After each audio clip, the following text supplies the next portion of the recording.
On June 22, 1941, at dawn, not only did military warfare commence, but diplomatic warfare also commenced simultaneously. Hundreds of Soviet diplomats in European capitals were instantly transformed from representatives of a great power into hostages. Surrounded by hostile crowds and cut off from Moscow, they fought an invisible battle. Ciphers from hell, secret operations under the nose of the Gestapo, the saving of thousands of lives, and betrayals that were kept silent for decades. This is a story about people who fought without weapons, but paid the same price as soldiers on the front lines. The history of Soviet diplomacy in occupied Europe. A secret war you didn't know about. Sex. If you are interested in little-known pages of World War II, be sure to subscribe to the channel and like the video. And in the comments, let's discuss a controversial question. Can a Soviet diplomat who broke under Gestapo torture and gave up information to save his family be considered a traitor? Where is the line between human weakness and treason against the motherland? I look forward to hearing your opinions.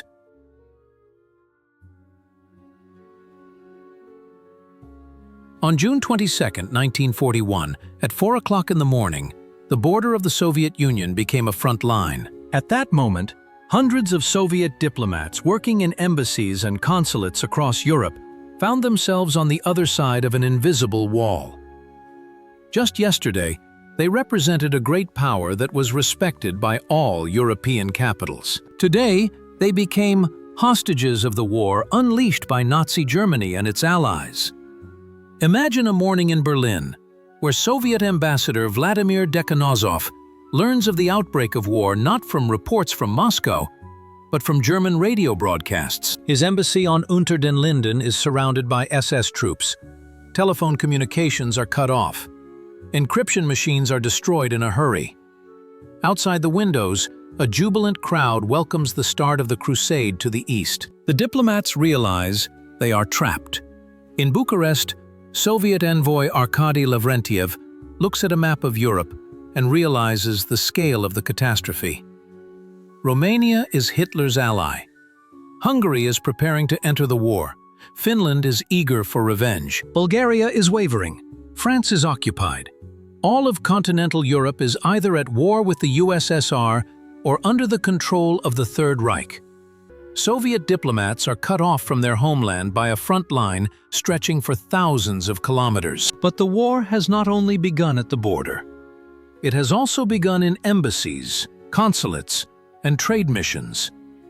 The diplomatic corps of the USSR became the front line of an invisible war. A war of documents and notes, a war of codes and secret reports, a war where immunity, protocol, and international law became weapons.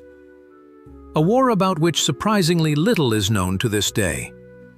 The protocols drawn up in those days testify to the chaos. In Helsinki, the Soviet embassy receives an ultimatum from the Finnish authorities to leave the country within 48 hours. In Budapest, a crowd ransacks the Soviet mission building while the police stand idly by. In Sofia, Bulgarian diplomats apologized for the unprofessional mistake of local patriots who had broken the embassy windows. In Paris, the Gestapo was already preparing lists of Soviet citizens to be sent to concentration camps. Moscow tried to evacuate its representatives. But how? The land borders were closed. Air traffic is interrupted. Only the sea remains, through neutral Sweden or Turkey, if they can get there. Soviet diplomats begin a desperate race against time. Some will manage to escape. Others will be held captive for many months. Still others will die without ever seeing freedom. On June 23 in Stockholm, Soviet envoy Alexandra Kollontai receives the first refugees from Berlin. Exhausted and frightened, they tell how they were led out of the embassy under escort, how their documents were taken away, how they were threatened with reprisals. Sweden remains an island of neutrality in an ocean of war. From here, it was still possible to contact Moscow. From here, it was possible to try to save those who remained in occupied Europe. The history of Soviet diplomats under occupation is not just a chronicle of diplomatic démarches. It is the story of people caught between life and death, between duty and the instinct for self-preservation. Among them were professional intelligence officers and ideological communists, careerists and romantics, heroes and traitors. They had one thing in common. They represented a country that suddenly found itself in mortal danger. On June 24, the German authorities officially announced the expulsion of all Soviet diplomatic mission personnel from countries controlled by the Reich. Diplomats were given between 24 and 72 hours to pack. Many things had to be left behind. Archives were destroyed. Secret correspondence was burned in fireplaces and stoves. Anything that could not be taken with them was not to fall into enemy hands. But not everyone left their posts. In some countries that formally maintained diplomatic relations with the USSR, Soviet representatives remained. They worked in incredibly difficult conditions, under constant surveillance, with limited communication options, in an atmosphere of general suspicion. Their every move was monitored. Every word was recorded. Every meeting became a potential trap. It was these people who waged an invisible war. They gathered information about the mood in Hitler's allied countries. They sought opportunities for secret contacts with the anti-fascist underground. They tried to rescue Soviet prisoners of war and citizens who had been taken away for forced labor. They sent information to Moscow about the enemy's industrial potential, the mood of the population, and the weak points of Hitler's coalition. On June 25th, the People's Commissariat for Foreign Affairs received the first complete reports from the field. The picture was tragic. Almost the entire diplomatic network of the USSR in Europe was paralyzed or destroyed. Contact with most missions was lost. The fate of hundreds of diplomats and their families was unknown. A titanic effort to regain control of the situation began.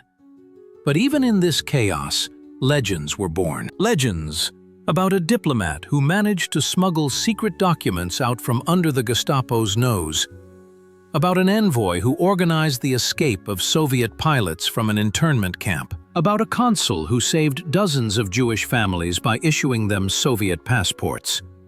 About a cryptographer who transmitted reports to Moscow via underground radio, risking his life every night. It was a war that was not reported in the newspapers. A war without gunfire, but no less brutal. A war where defeat meant a concentration camp or execution. A war whose participants rarely received awards because their exploits remained classified for decades. But it was they, Soviet diplomats in exile, who became one of the first lines of defense in the battle against fascism. And their story deserves to be told. The Soviet embassy in Berlin was located in a prestigious building on Unter den Linden, in the heart of the Nazi capital. Before the war, it was one of the most important diplomatic missions of the USSR. Dozens of employees worked here, receptions were held, and high-level negotiations took place. On June 22, 1941, this building turned into a besieged fortress. Ambassador Vladimir Dekhanozov was an experienced diplomat and at the same time a high-ranking NKVD officer. He understood what the start of the war meant for him and his colleagues. An order was immediately given to destroy all secret materials. Ciphers, reports, and lists of agents burned in fireplaces and stoves. Embassy staff worked feverishly, knowing that the Gestapo could arrive at any moment. And it did. By noon on June 22, the embassy building was surrounded. Telephone communications were cut off. The radio transmitter was sealed. Soviet diplomats found themselves completely isolated. A crowd gathered outside. Berliners came to see the Bolshevik nest, as Nazi newspapers called the embassy. The atmosphere was threatening. Only the presence of the police prevented a pogrom. Negotiations on departure began immediately. The German Foreign Ministry conveyed its conditions through neutral intermediaries. Soviet diplomats were guaranteed personal safety and the opportunity to leave the country. But all archives, all documents, and all property would remain in Germany. Dekhanozov tried to bargain, but the position was hopeless. The USSR and Germany were at war. Diplomatic immunity was observed only formally.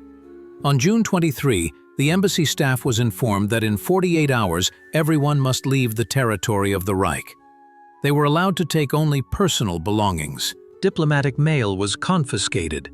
Cars remained in garages. Even furniture from official apartments had to be left behind.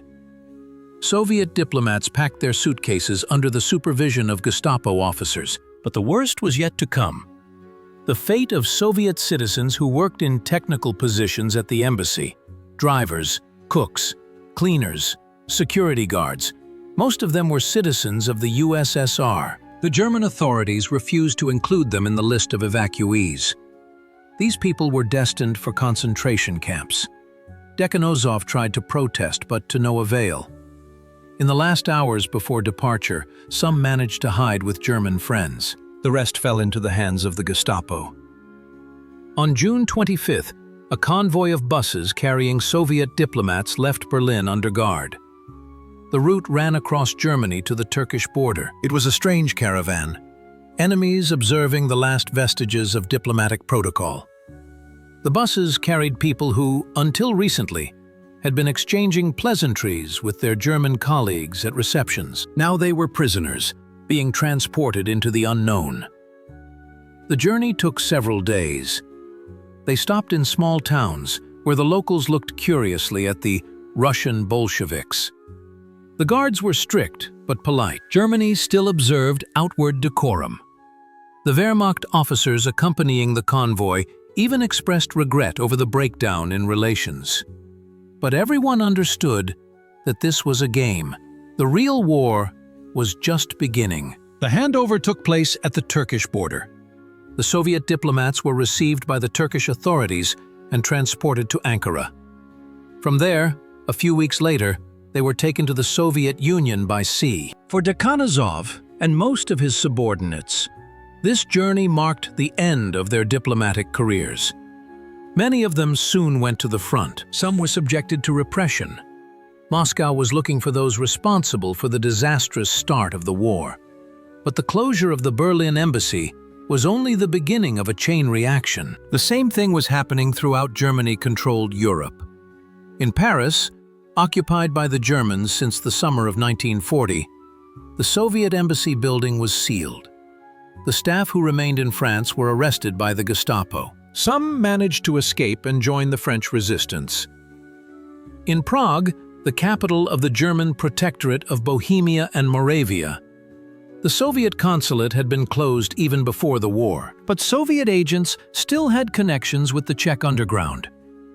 These channels became vital when the war began. They provided information about German industry, the mood of the population, and the weak points of the occupation regime. There had been no Soviet representation in Warsaw since 1939, after the partition of Poland between Germany and the USSR. But Polish communists linked to Moscow continued to work underground. After June 22, 1941, their situation became desperate. The Gestapo began mass arrests.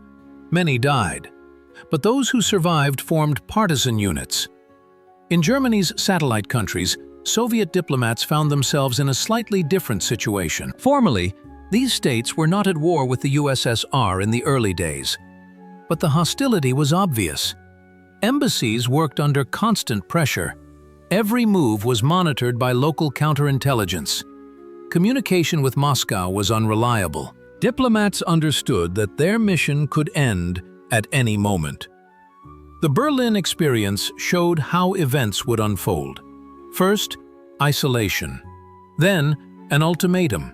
Then, expulsion under escort. Soviet diplomats in Bucharest, Budapest, and Helsinki prepared for the worst.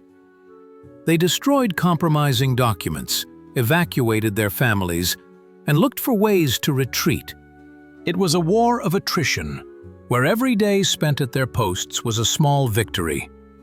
What happened to those who remained in Germany after the embassy closed? Most of the technical staff ended up in the Sachsenhausen concentration camp. There they were held in a special block for political prisoners. The conditions were horrific. Many did not survive. Those who lived to see the end of the war remembered those years as a nightmare. After their liberation, new trials awaited them. Suspicion from Soviet counterintelligence, checks, interrogations. The Germans used the embassy building on Unter den Linden for their own needs. At first, it housed a service dealing with confiscated Soviet property. Then, when the bombing of Berlin began, the building was damaged by air raids. By the end of the war, it was in ruins. It was a symbolic coincidence that the collapse of the Third Reich began with the destruction of what it had seized at the very beginning. The history of the Berlin embassy is a microcosm of the entire diplomatic war. Here, in the very lair of the enemy, Soviet diplomats were confronted with the reality of total war. Here, illusions that international law meant anything when survival was at stake were shattered. Here began the tragedy of thousands of people who found themselves in the wrong place at the wrong time. And from here began the long journey home for the few who were lucky enough to survive. Romania entered the war against the USSR on June 22, 1941. But the Soviet embassy in Bucharest did not close immediately. For several days after the start of the war, diplomats were in limbo. Formally, relations had not yet been severed, but in fact, the country was already at war. It was a time of maximum danger and uncertainty. Soviet plenipotentiary Arkady Lavrentiev had been working in Romania since 1939. He was well aware of the balance of power in this Balkan country, torn apart by contradictions. Romania lost Bessarabia and northern Bukovina in the summer of 1940, when the USSR demanded the return of these territories. National humiliation burned the Romanian elite. General Antonescu, who came to power, craved revenge. But Lavrentiev understood that there were forces in Romania that did not want war with the Soviet Union. King Michael I maintained a cautious neutrality. Part of the army command doubted the wisdom of an alliance with Hitler. Officially, this was explained as security measures, supposedly to protect diplomats from possible excesses. In reality, it was a mild form of arrest. The phones were disconnected. Entry and exit were controlled. Every visitor was registered. The embassy turned into a golden cage. Lavrentiev acted calmly. He knew that time was working against him. He had to evacuate the most valuable assets, people and information. Through neutral diplomats, he contacted Moscow. He was instructed to prepare for departure, but to delay as long as possible. Every day spent in Bucharest gave him a chance to gather critical information. The embassy had a powerful military intelligence network. Under diplomatic cover, its employees gathered information about the Romanian army, German troops on Romanian territory, and plans for an offensive. This data was vital to the Red Army, but how could it be transmitted to Moscow when all communication channels were under control? They had to take a risk. On June 25th, a crowd organized by the fascist Iron Guard Party stormed the embassy. The Romanian police did not intervene. The rioters smashed windows, destroyed the lobby, and beat up several employees. Lavrentiev submitted a sharp note of protest. The Romanian government offered a formal apology, but the message was clear. Diplomatic immunity no longer worked. Through the Turkish ambassador, Lavrentiev sent his last detailed report to Moscow. It contained information about the deployment of Romanian divisions, the mood in the army, and plans for operations on the southern section of the front. This information helped the Soviet command prepare for the Romanian offensive. But the price was high. The Turkish diplomat was arrested and charged with espionage. The channel was closed. On June 27, Romania officially announced the severance of diplomatic relations with the USSR. Soviet diplomats were given 24 hours to pack their bags. The conditions were harsh. Only hand luggage, no archives, no property. Everything else would be confiscated. Lavrentiev ordered the immediate destruction of the remaining secret materials. But not all embassy staff were able to leave. Several members of the technical staff were citizens of Romania or other Balkan countries. They were arrested immediately after the announcement of the severance of relations. Among them was Elena Constantinescu, a translator who had worked at the embassy for more than 10 years. She was accused of espionage. The sentence was 15 years of hard labor. On June 28th, a convoy of cars carrying Soviet diplomats under Romanian escort set off for the Bulgarian border. The route passed through the entire country. Crowds gathered along the way. Some shouted curses, others just watched in silence. In some cities, the route had to be changed due to the threat of attack. The atmosphere was extremely hostile. There was a delay at the Bulgarian border. The Romanian authorities demanded a thorough inspection of the luggage. They were looking for secret documents, codes, and money. Lavrentiev protested, citing diplomatic immunity, but the Romanian officer was adamant. The inspection took several hours. They found the diplomatic mail that Lavrentiev was trying to transport. It was confiscated. At that moment, Bulgaria was not yet formally at war with the USSR. Therefore, crossing the border was a relief. The Bulgarian authorities treated the Soviet diplomats correctly. But everyone understood that this was only a temporary respite. Bulgaria was under strong pressure from Germany.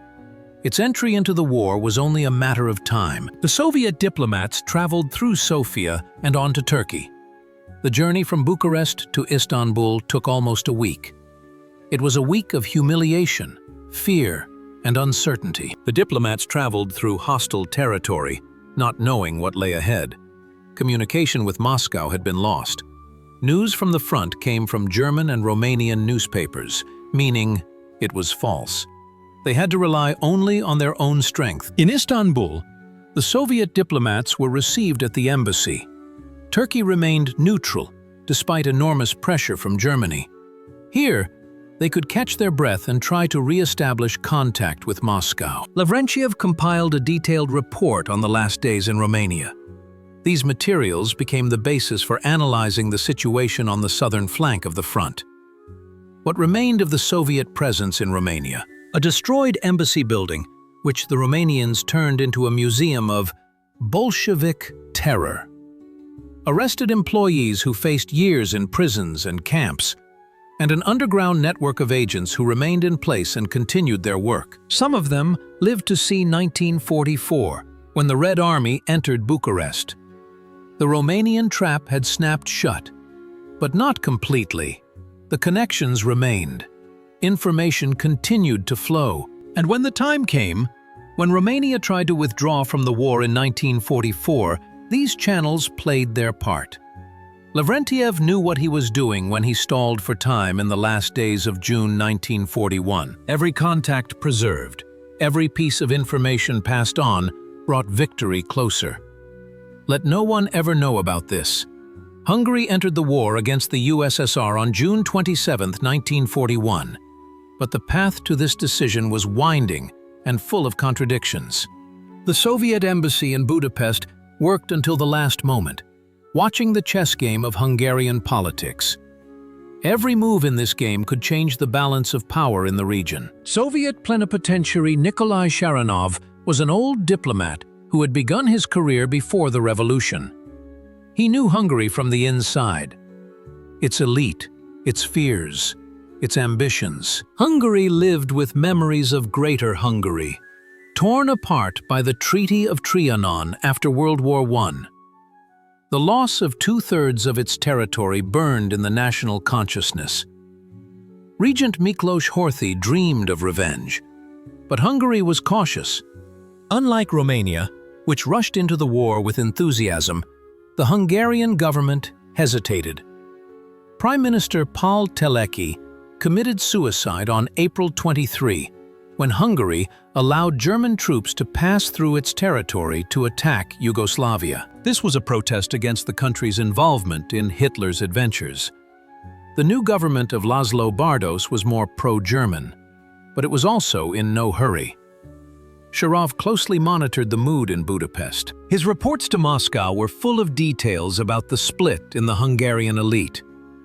There were those who saw an alliance with Hitler as a chance to regain lost territories: Transylvania, Transcarpathian Ukraine, southern Slovakia. But there were also pragmatists who feared repeating the mistake of World War I, when Hungary ended up on the losing side. On June 22nd, the Hungarian government took a wait-and-see position.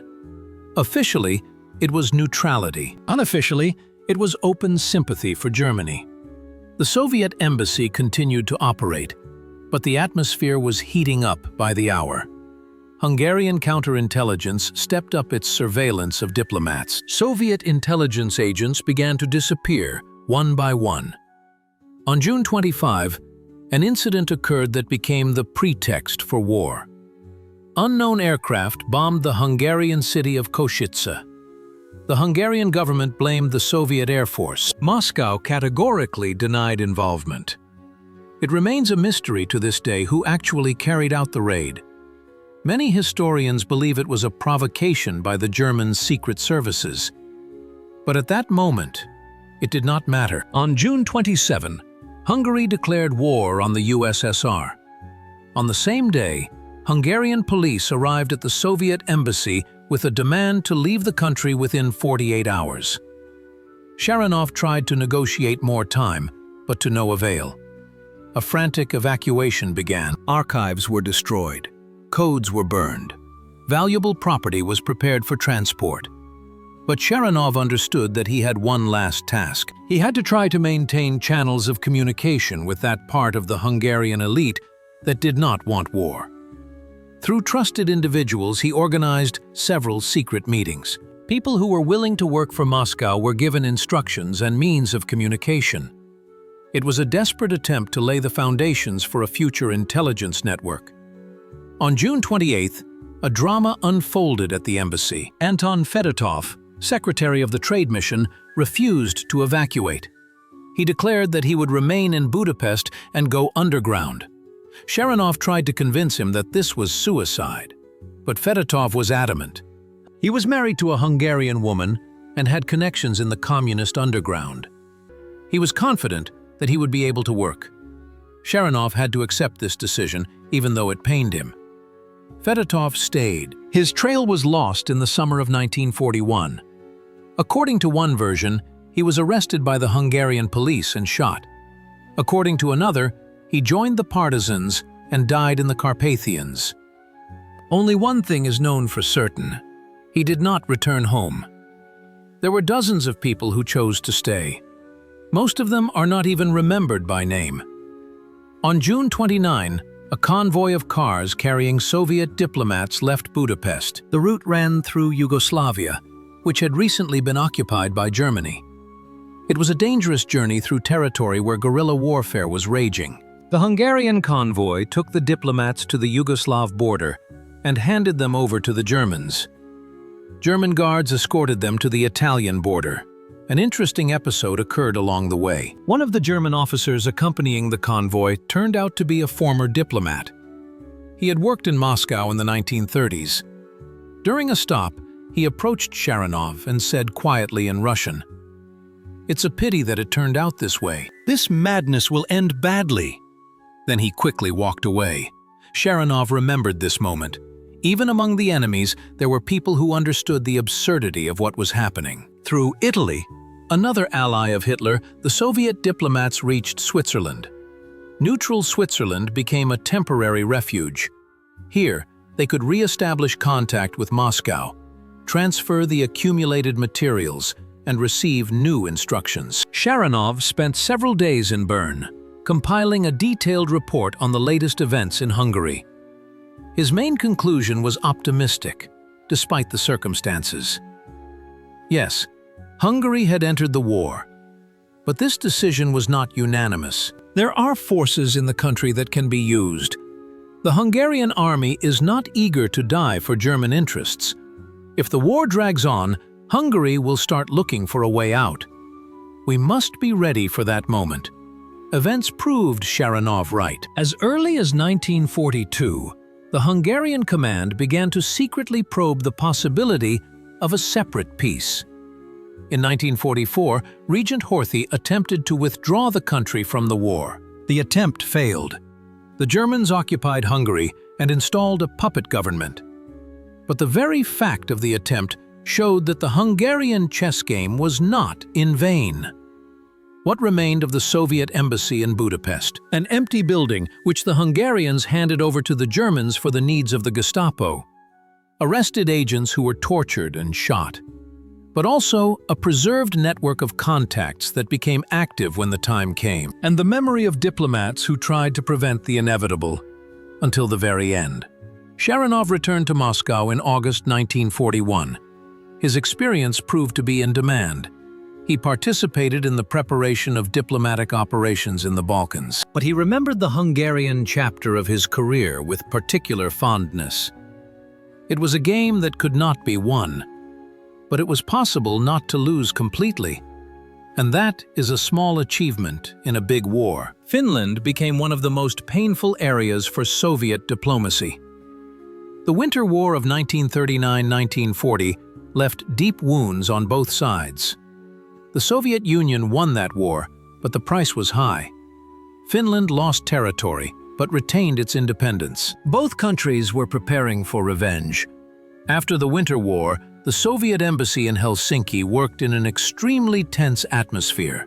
Ambassador Ivan Zotov understood that the Finns were eager to regain what they had lost. The question was not whether Finland would enter a new war, but when it would happen. Germany actively courted Finland, offering an alliance against a common enemy. The Finnish leadership hesitated, but leaned toward cooperation. On June 22nd, when the war began, the Finns maintained official neutrality. But it was a delicate game. German troops were already in northern Finland, preparing to attack Murmansk. The Finnish army was mobilizing under the pretext of military exercises.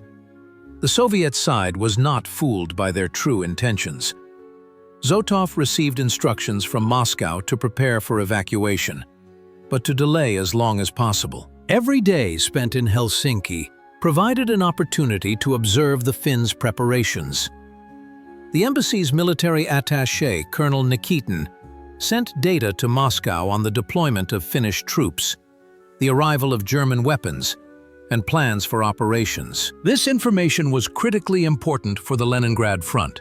On June 25, Soviet aircraft launched a preemptive strike on Finnish airfields. Formally, this was a response to Finnish provocation. In reality, it was an attempt to disrupt the Finns' preparations for an offensive. Finland immediately accused the USSR of aggression. On the same day, the Finnish government declared a state of war. The embassy received an ultimatum to leave the country within 24 hours. This was harsher than in other countries. The Finns had not forgotten the Winter War.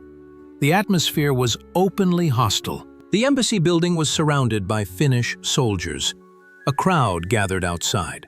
Veterans of the Winter War demanded punishment for the Russian invaders. Zotov acted methodically. All secret materials were destroyed even before the ultimatum. He knew it was a matter of hours. The embassy staff prepared to leave. But a problem arose. How to evacuate Soviet citizens living in Finland? There were hundreds of them. Workers, employees, family members. The Finnish authorities declared that only diplomats could leave. The rest would be interned. A drama unfolded. Zotov demanded that all Soviet citizens be included in the list of those to be evacuated. The Finns refused. Negotiations began. In the end, an agreement was reached to evacuate the family members of diplomats and several dozen people who had service passports. The rest remained in Finland. Internment camps awaited them. On June 26, a convoy of buses carrying Soviet diplomats set off for the Swedish border. The route ran through the whole of southern Finland. The population greeted them in silence, without aggression, but also without sympathy. The Finns were preparing for a war they considered just. For them, the Soviet diplomats were representatives of the enemy who had taken Finnish land. There was a delay at the Swedish border. The Swedish authorities demanded official permission for entry. The Finns refused to keep Soviet diplomats on their territory. The convoy stood in the border zone for several hours. Finally, after the intervention of the Swedish Foreign Ministry, permission was granted. The diplomats crossed the border. Sweden welcomed them politely, but coldly. Stockholm was balancing between maintaining neutrality and pressure from Germany. Accepting Soviet diplomats was risky. It could be interpreted as a hostile gesture towards Berlin. But refusing would mean violating all diplomatic norms. The Swedes chose a middle ground. They accepted them, but without unnecessary fanfare. In Stockholm, Zotov met with Alexandra Kollontai, the Soviet ambassador to Sweden. She became the coordinator for all diplomats evacuated from Scandinavia. Communication with Moscow passed through her embassy. This is also where the little information that could be obtained from occupied Europe was gathered. Kollontai was a legendary figure, a revolutionary, diplomat, and writer. Her authority helped in the most difficult negotiations. Zotov compiled a detailed report on his last days in Finland. The main conclusion was grim. The Finns were going to fight seriously. This was not a formal participation, as was the case with some of Hitler's allies. This was a war to regain what had been lost. The Finnish army was motivated and well-trained. Leningrad was in danger. Events confirmed these fears. Finnish troops launched an offensive, and by September 1941 had reached the old border that had existed before the Winter War. The Finnish command stopped, refusing to continue the offensive deeper into Soviet territory. This was an important moment. The Finns were fighting for their own, but did not seek to participate in the destruction of the Soviet Union. What happened to the Soviet citizens who remained in Finland? They were placed in internment camps. The conditions were tolerable. Finland was not Nazi Germany, and genocide was not its method. But years behind barbed wire broke people. Many could not endure it. Some agreed to work for Finnish intelligence in exchange for leniency. Among those who remained was a group of communists who tried to create an underground movement. The Finnish security police, Valpo, quickly uncovered these cells. Arrests, interrogations, sentences. By the end of the war, hundreds of Soviet citizens accused of espionage and sabotage were sitting in Finnish prisons. The fate of many of them remains unknown to this day. But there were other stories. Some Soviet citizens managed to blend into Finnish society. Women who married Finns, children from mixed marriages, specialists whose skills were needed by Finnish industry. They survived the war by hiding their origins. After the war, the question arose: return to the USSR or stay?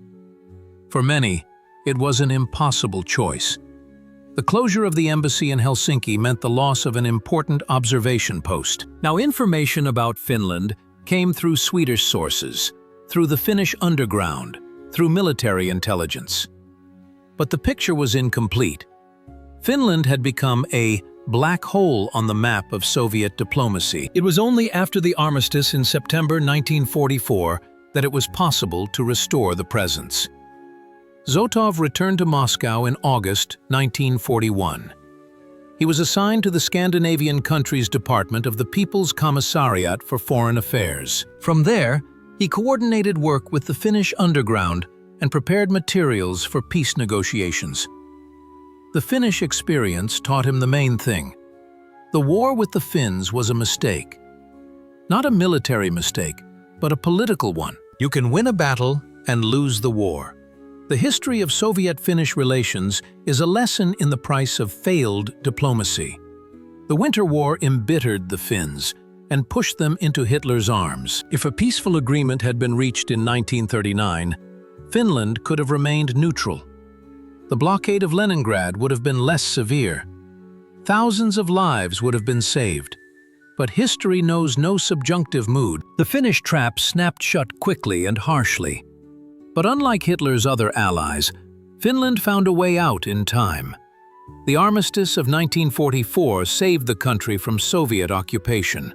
Diplomacy worked, albeit belatedly. Soviet diplomats, evacuated from Helsinki in the summer of 1941, witnessed how quickly relationships built over years could collapse, and how difficult it was to rebuild them afterwards. Bulgaria occupied a special place in the diplomatic war. This Balkan country traditionally had warm relations with Russia, dating back to the 19th century, when the Russian Empire helped Bulgaria free itself from Ottoman rule. But geopolitics dictated its own rules. Bulgaria was in Germany's sphere of influence and was forced to maneuver. The Soviet envoy in Sofia, Arkady Sobolev, was an experienced Balkanist. He knew the Bulgarian mentality and understood the local political scene. His task was to prevent Bulgaria from entering the war on Hitler's side. The task seemed impossible, but Sobolev did not give up. He had trump cards: the traditional Russophilia of the Bulgarian people and the elite's fears of Soviet influence. Bulgaria formally joined the Tripartite Pact on March 1, 1941.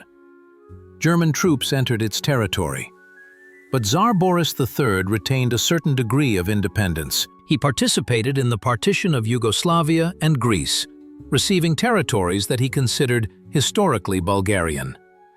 But he was in no hurry to fight the USSR. On June 22nd, the Bulgarian government declared neutrality in the Soviet-German War. This was a diplomatic victory for Sobolev. Months of work, meetings, negotiations, and pressure on Bulgarian politicians had paid off. Bulgaria did not enter the war. The embassy continued to operate, although conditions were becoming increasingly difficult. But neutrality was shaky. German pressure was increasing day by day. The Gestapo operated almost openly in Sofia. The Bulgarian police arrested communists and Russophiles.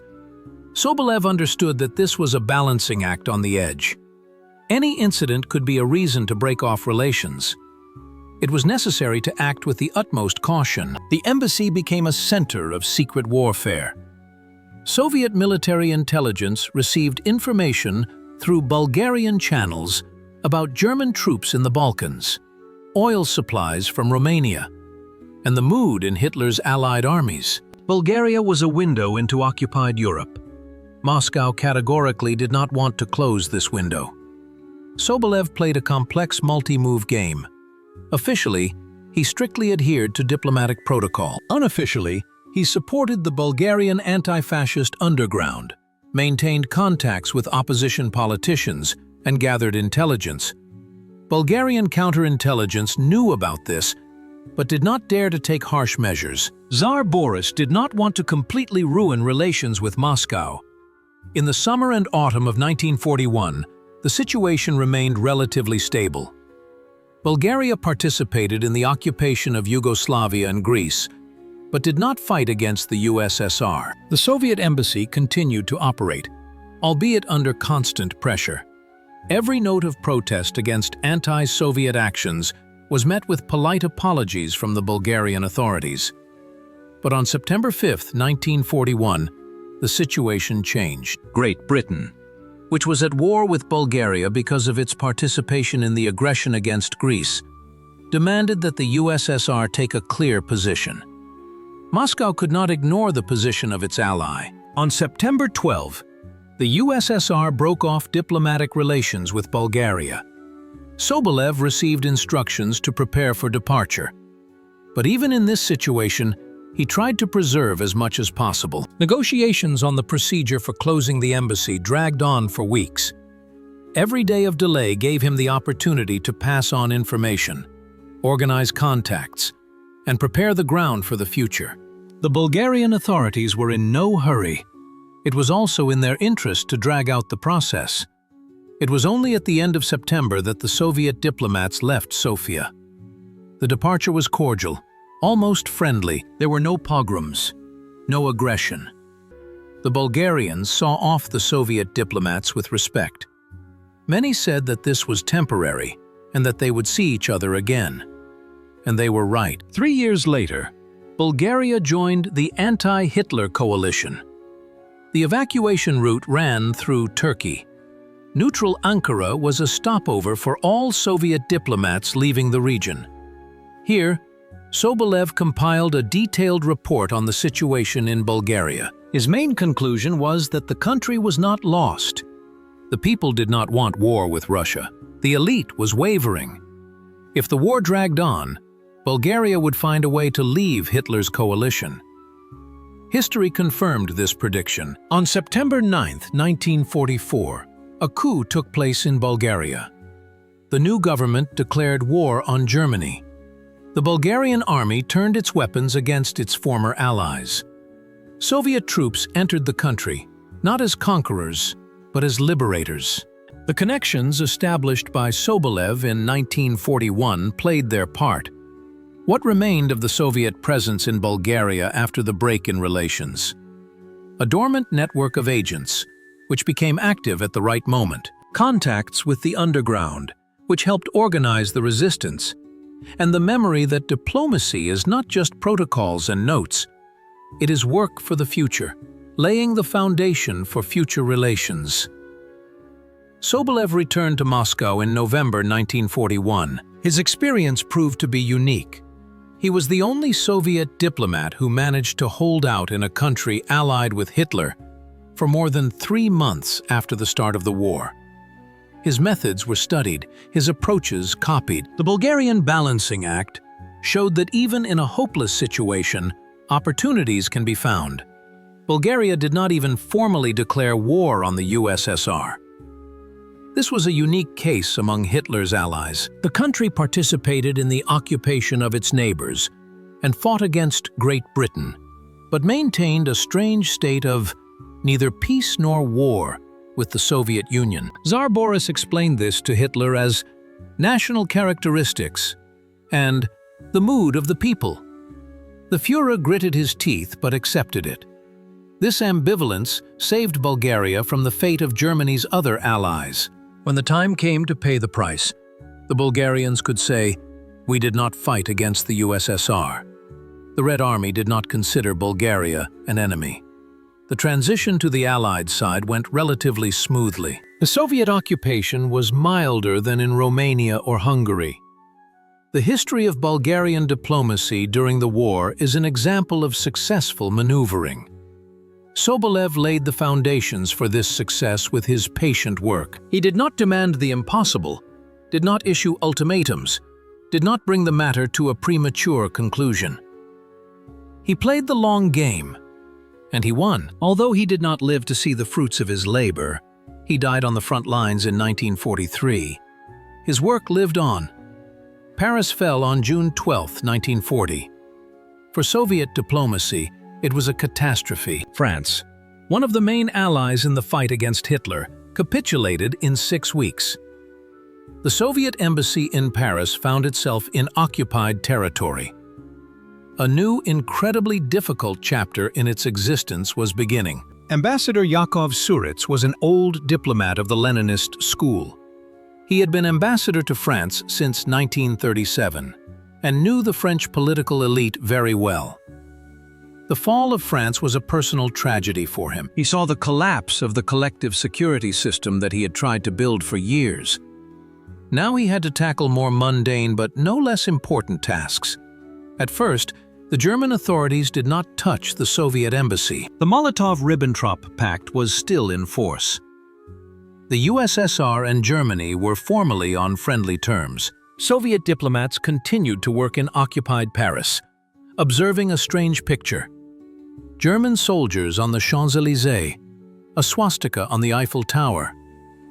But the atmosphere was oppressive. The Gestapo established round-the-clock surveillance of the embassy.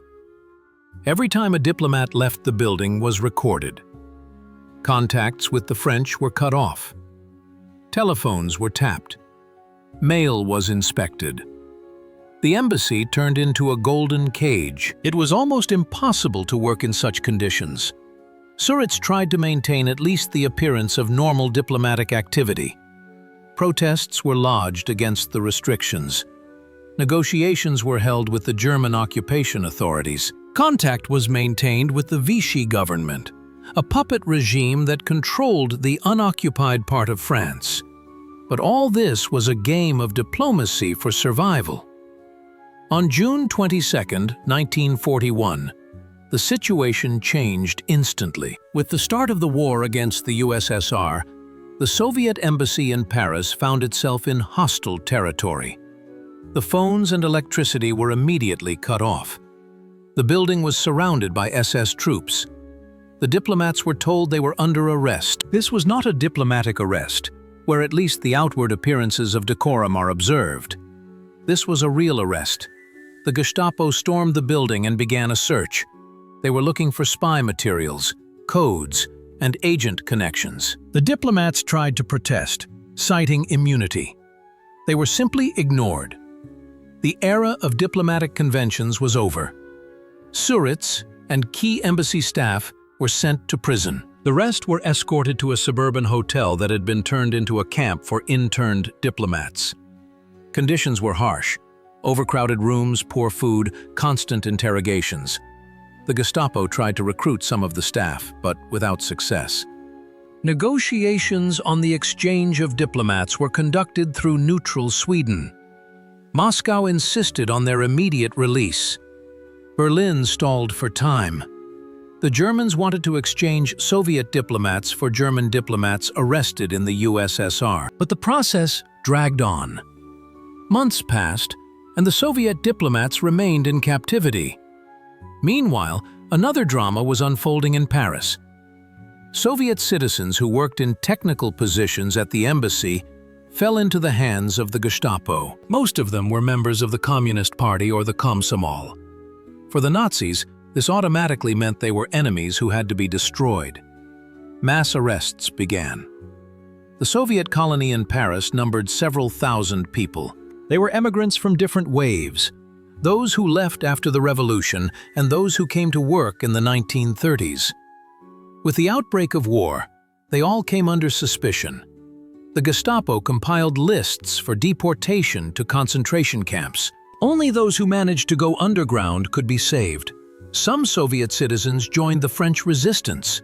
They joined partisan detachments, worked in underground groups, and helped organize sabotage. Many of them died. Their names remain in the history of the French resistance. Although this was long kept quiet in the USSR, their heroic deeds in exile did not fit into the official ideology.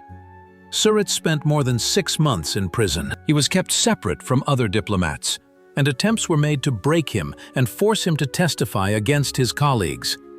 But the old Bolshevik held out.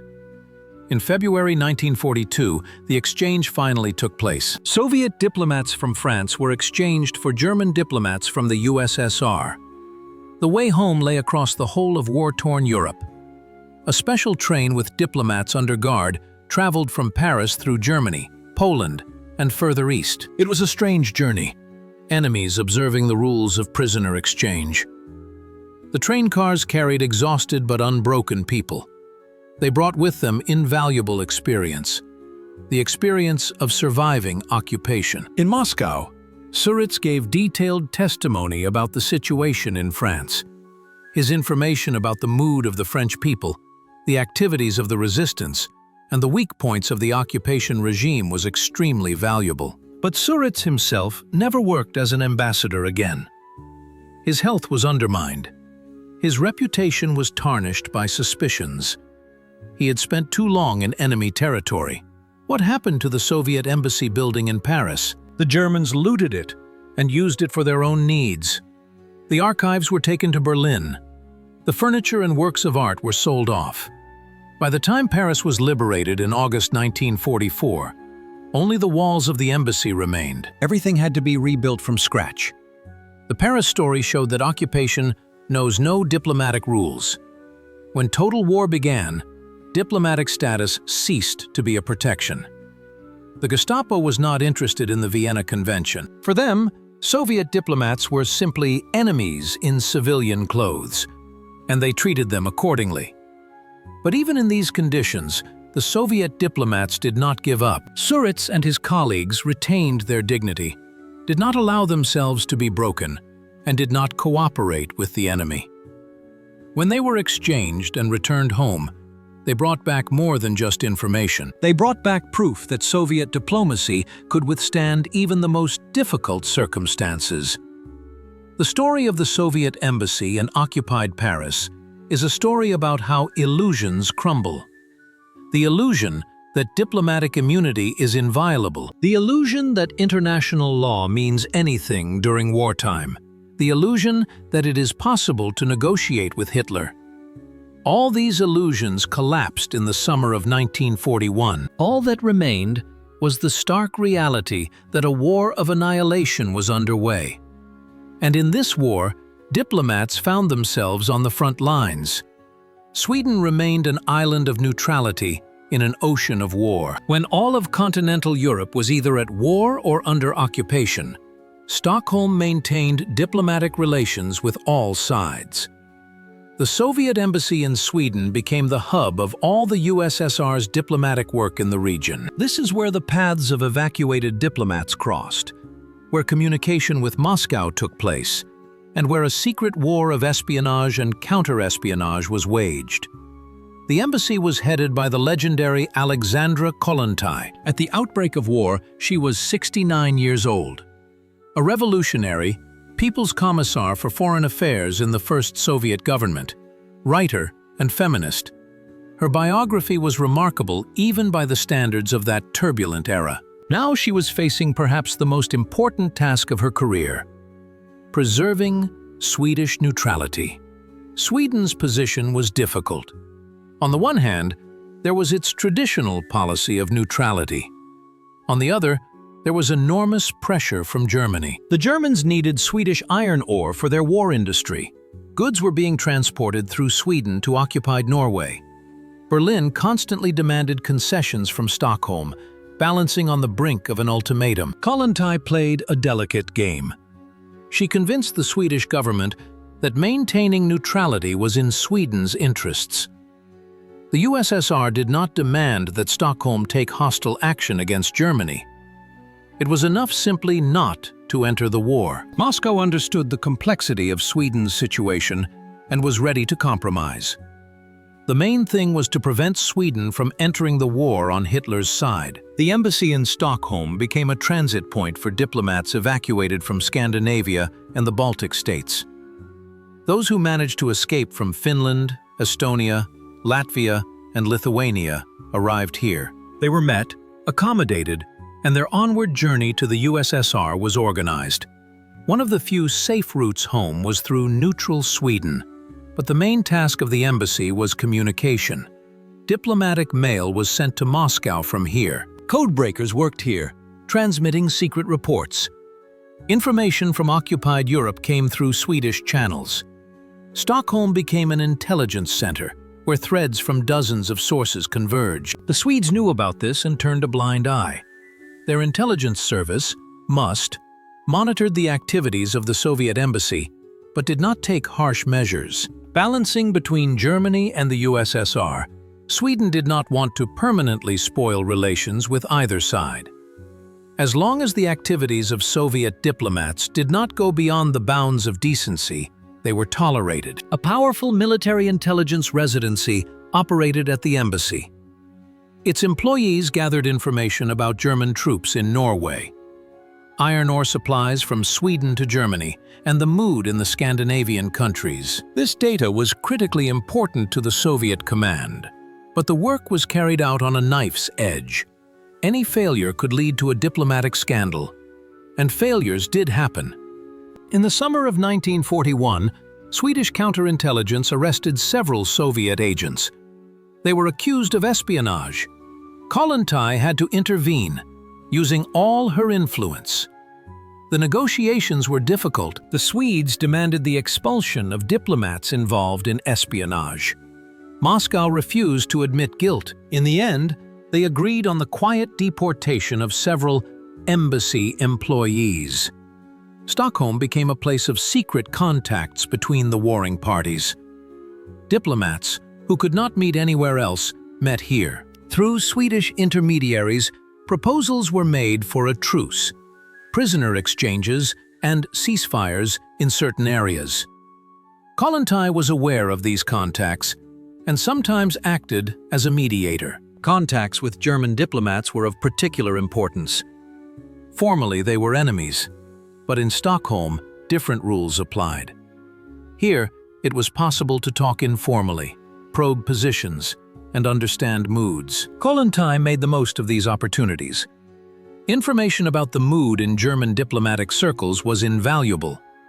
Humanitarian aid also passed through Sweden.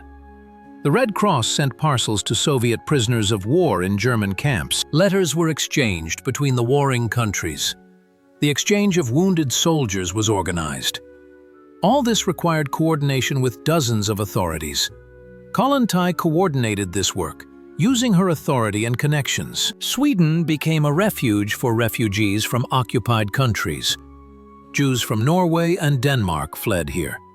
Anti-fascists from Germany hid here. Former diplomats and military personnel found shelter here. The Soviet embassy helped those who were willing to cooperate with Moscow. Recruiting agents among refugees was one of the tasks of the residency.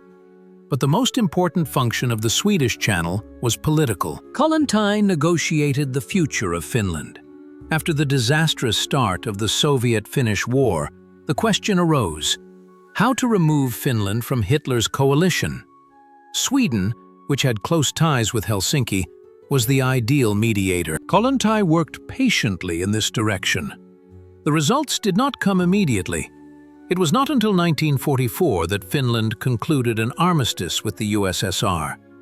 But the foundation had been laid back in 1941-1942 through Kollontai's efforts. Her contacts with Swedish politicians, her work to shape public opinion, her patient negotiations, all this created the conditions for future peace. Stockholm saw the entire war. Diplomats from all the warring parties met here. Secret negotiations on a separate peace were conducted here. Spy networks were woven here. And above it all stood the figure of Alexandra Kollontai, an old revolutionary who had become a master of subtle diplomacy. She proved that even in total war, there is room for negotiation. Sweden did not enter the war. It was a triumph of diplomacy. Kollontai contributed to this triumph. She showed the Germans that a neutral Sweden was more advantageous than a hostile one. She convinced the Swedes that balancing was safer than choosing sides. She created an atmosphere in Stockholm in which wars seemed distant and diplomacy seemed possible. The Swedish corridor remained open throughout the war. Communication, information, and people passed through it. It was a delicate channel that could have been closed at any moment, but it worked until the end. And when the war ended, Sweden could be proud. It had maintained its neutrality. And Kollontai could be proud. She had helped to make it happen. The diplomatic war was waged not only by people but also by documents. Notes of protest, memoranda, declarations, all these were weapons in an invisible battle. When Soviet embassies found themselves isolated, diplomatic correspondence became one of the few means of influence. Every word was weighed. Every phrase had meaning. It was a war of texts against texts. The People's Commissariat for Foreign Affairs, headed by Vyacheslav Molotov, became the headquarters of the diplomatic war. From here, instructions were sent to embassies, reports were analyzed, and responses to hostile actions were prepared. The work went on around the clock. Every day brought new challenges. The severance of relations with yet another country, the arrest of diplomats, the confiscation of property. Soviet diplomacy developed a standard procedure. A sharp note of protest was sent for every violation of diplomatic norms, even if it was obvious that it would have no effect. It was important to record the fact of the violation and create a documentary basis for future proceedings. After the war, these documents were used at the Nuremberg trials. But diplomatic correspondence was not just a formality. It carried hidden messages. Information that could not be conveyed in any other way was transmitted through official channels. Diplomats developed a special language in which specific meanings were hidden behind vague formulations. It was a game of ciphers without ciphers. Contacts through neutral countries were of particular importance. Switzerland, Sweden, and Turkey mediated the negotiations. Neutral diplomats acted as liaisons between the warring parties. They conveyed proposals that could not be made public. They organized exchanges of prisoners and diplomats. They were bridges in a world of broken bridges. Moscow used diplomatic channels for psychological warfare. Notes exposing Nazi atrocities were published. Documents about the situation in the occupied countries were distributed. Interviews were given to foreign journalists. The goal was simple: to create an image of the USSR as a victim of aggression, fighting for a just cause.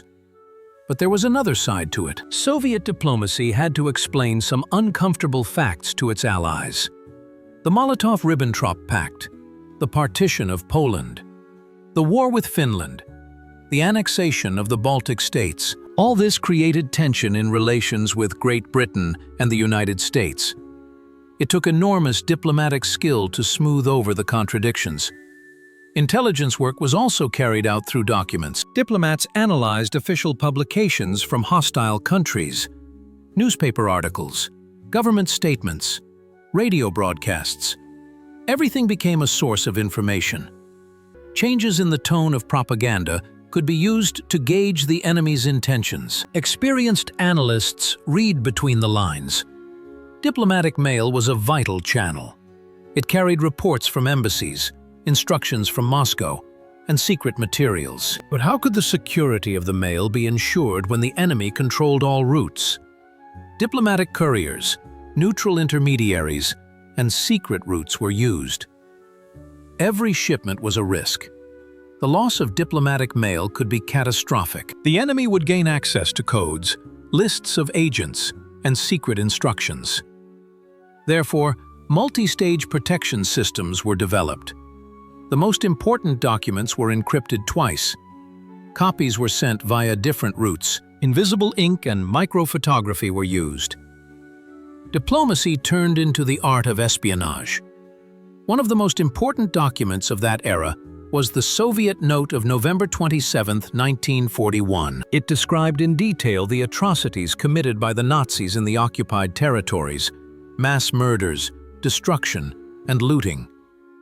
The document was translated into many languages and distributed through neutral countries. The goal was to show the world the true face of fascism. This note had a huge impact. Western newspapers published excerpts. Public opinion in the US and the UK turned in favor of the USSR. Hitler's propaganda tried to refute the accusations, but the evidence was irrefutable.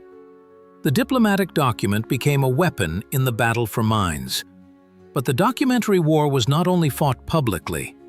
There were secret channels of negotiation. Through neutral intermediaries, the possibilities of a separate peace with individual allies of Hitler were explored. Romania, Hungary, Finland. Soviet diplomacy sought weak links in Hitler's coalition. Terms for withdrawing from the war, security guarantees, and compensation were offered. These negotiations were conducted in strict secrecy. Any leak could lead to disaster. The Germans kept a close eye on their allies, suspecting them of betrayal. Therefore, each meeting was organized as a covert operation. Diplomats became spies, and spies acted as diplomats. Documents became traps. The NKVD developed false plans of operations and planted them with the enemy. German intelligence received secret Soviet documents that misinformed them. Diplomatic mail was deliberately lost so that the enemy would read what Moscow wanted them to read. It was a game of multi-move chess. Diplomatic missions in neutral countries played a special role. Embassies in Stockholm, Bern, Ankara, and Lisbon became hubs of the information network. From there, Soviet versions of events were disseminated. They worked with foreign journalists, politicians, and public figures. The goal was to create a favorable image of the USSR. Moscow understood that in modern warfare, not only military force but also information superiority was important. It was necessary to convince the world that the USSR was fighting a just war, that the Soviet people were victims of aggression, that the victory of the USSR was the victory of all progressive humanity. Diplomatic documents served this purpose, but there were also moments of harsh truth. When the Allies demanded explanations about the pact with Hitler, Soviet diplomacy responded cynically and pragmatically. Yes, there was a pact, but it gave the USSR 2 years to prepare for war. Without this time, defeat would have been inevitable. Morality gave way to state necessity. Diplomatic correspondence from the war years has been preserved in the archives. Thousands of documents, notes, memoranda, telegrams, reports. They tell of an invisible war that was waged in parallel with the war on the front lines. A war of words, arguments, and diplomatic formulations. A war where the winner was not the one with more tanks, but the one who knew how to persuade. By the end of the war, Soviet diplomacy had accumulated vast experience of working in extreme conditions. It had learned to use every opportunity to achieve its goals. It had mastered the methods of secret negotiations and public diplomacy. It developed techniques for putting pressure on the enemy and seeking compromises. This experience proved useful in the post-war world. The invisible war of documents did not end with Germany's surrender. It continued at the peace conferences, where Europe was divided up. There, the diplomats who had fought each other with words met again. Now they were deciding the fate of the continent. And once again, the weapons were documents, draft treaties, negotiation protocols, secret agreements. The history of the diplomatic war of 1941 to 1945 is a story of how words can be as important as bullets, how a document can change the course of events, how a diplomat can influence the outcome of a war without leaving his office. It was an invisible war, but its results are still visible today in the borders of states and the balance of power. Communication with Moscow was a matter of life and death for diplomats in isolation.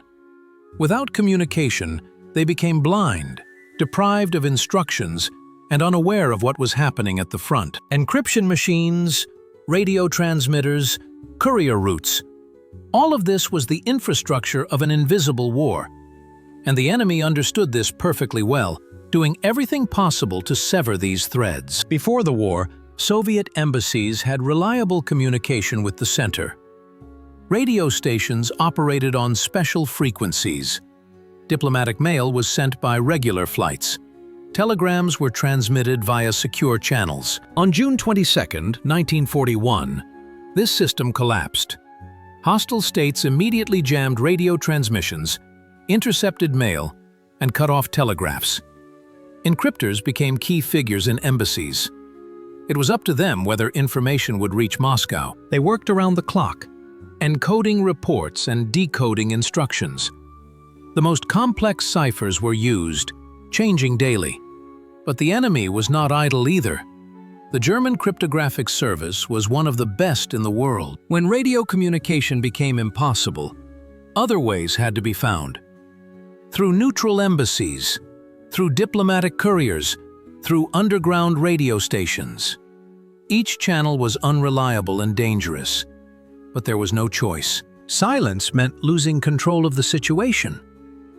There was a central radio station in Stockholm that handled communications with all Soviet missions in Europe. Alexandra Kollontai coordinated this flow of information. Her embassy became a communications hub, from which encrypted messages were sent to Moscow and back. Swedish intelligence knew about this, but did not interfere. Neutrality obliged them. But not all embassies had a direct connection to Stockholm. Some had to transmit information by roundabout routes. Through Turkey, through Iran, through China. A message could take weeks to travel through several relay points. By the time it was received, the information was often outdated. But it was better than nothing. Diplomatic couriers risked their lives. They carried secret documents through enemy territory, crossed front lines, and traveled under false names. Many of them did not return. They were caught at borders, arrested en route, or killed while attempting to escape. But the flow of information did not stop. A new courier would replace the one who had been killed. Underground radio stations played a special role. They were set up by Soviet intelligence agents in occupied countries. They worked at night, transmitting short encrypted messages. German direction-finding services hunted for these stations. The life of a radio operator was measured in weeks, or months at best. But they continued to work. Moscow received information from the most unexpected sources. Sailors on merchant ships calling at neutral ports. Diplomats from allied countries passing on information as a gesture of friendship. Defectors from the enemy camp. Even prisoners released in exchanges. Every source was checked, every message analyzed. Codes from hell. That's what they called the radiograms from the besieged embassies. Short and desperate, they conveyed the essence of the situation. Surrounded. We demand instructions. Staff arrested. Communication interrupted. Last message. Destroying equipment. These texts have been preserved in the archives. They tell of the last minutes of communication before the catastrophe. But there were other codes too. Those that came from the underground. From agents who remained in the occupied territory. From partisans who created their own communication networks. From anti-fascists in different countries who worked for Moscow. These messages gave hope. They showed that even in the darkest places, there were those who resisted. Encryption technology was constantly improving.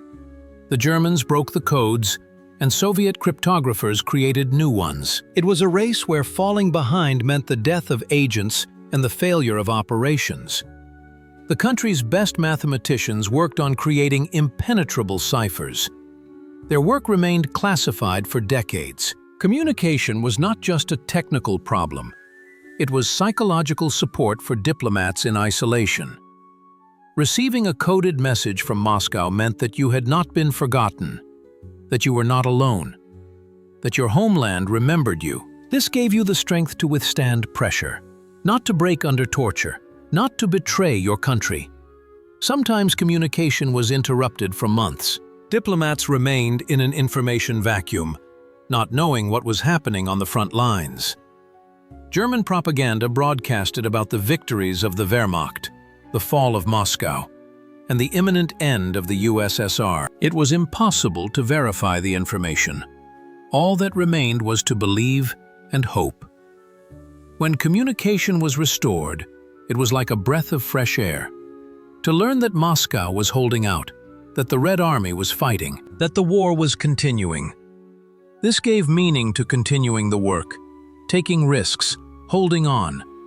Communication was not just the transmission of information.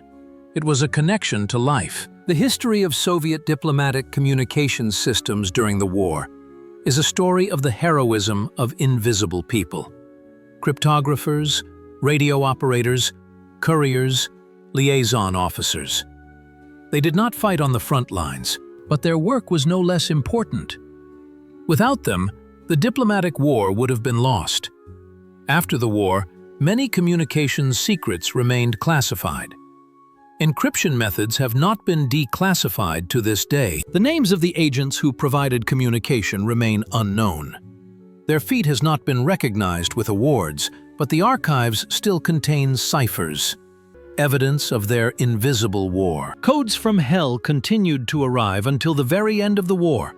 From Berlin in the last days of the assault, from Budapest during the siege, from Prague before the uprising. Communications worked until the very end. It was a victory of spirit over circumstances, a victory of professionalism over the chaos of war. The line between diplomacy and intelligence has always been blurred. In peacetime, diplomats gathered information using legal methods. In wartime, this line disappeared completely. Soviet embassies were not just representations of the country, they were centers of intelligence activity, and everyone understood this unspoken rule of the diplomatic game. GRU and NKVD agents worked in every major Soviet embassy. Formally, they were diplomats, military attachés, or trade representatives. In reality, they ran agent networks, recruited sources, and obtained secret information. Their work was carried out in parallel with official diplomatic activities. The ambassador may not have known the details of intelligence operations, but he understood the big picture. In critical situations, he had to cover for the intelligence agents with diplomatic immunity. It was a complex game in which everyone pretended to know nothing about their colleagues' real activities, but everyone understood perfectly well. With the outbreak of war, this double game became even more complicated. The counterintelligence services of hostile countries stepped up their surveillance. Every embassy employee was automatically considered a spy. Surveillance became total. All conversations were bugged. All mail was opened. All contacts were recorded. It was almost impossible to work in such conditions. But the spies adapted. New methods of secrecy were developed. Meetings with agents were held in crowded places where it was difficult to follow them. Information was passed through hiding places. Non-verbal signals were used. Intelligence became an art of survival under the enemy's nose. Agents from among the local population were especially valuable. The Germans could monitor Soviet diplomats, but they couldn't control the entire population. A well-recruited source in the government, the army, or the police provided invaluable information. The resident's task was to find such people and convince them to cooperate. The motives for cooperation varied. Some worked for money. Some were ideological anti-fascists.